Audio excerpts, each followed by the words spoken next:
So friends, మీరు electrical vehicle కొనాలనుకుంటున్నారా? అయితే దాంట్లో ఈ డ్రైవ్ అదొకటి హబ్ మోటార్ అని ఉంటుంది. హబ్ మోటార్ అంటే మనకు వెనక వీల్‌లోనే కంప్లీట్ మోటార్ అనేది ఫిక్స్ చేసి ఉంటుంది. దాన్ని హబ్ మోటార్ అంటారు.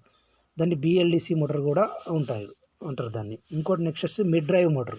మిడ్ డ్రైవ్ మోటార్ అంటే ఏంటంటే మనకు ఈ వీల్ నుంచి వెళ్ళి పైన ఇంకొక మోటార్ ఉండి PMSM అనే మోటార్ ఉంటుంది. ఆ మోటార్‌కి దీనికి మధ్యలో బెల్ట్ వస్తుంది. సో ఈ మెథడ్‌లో రన్ అయ్యే వెహికల్స్ చూస్తే మీకు మార్కెట్‌లో ఓలా కనబడుతుంది. తర్వాత ఎథర్ కనబడుతుంది. ఎథర్ కంప్లీట్‌గా మీకు PSMM మోటార్ మీదనే ఉంటుంది. అంటే హబ్ మోటార్‌లో ఉండదు.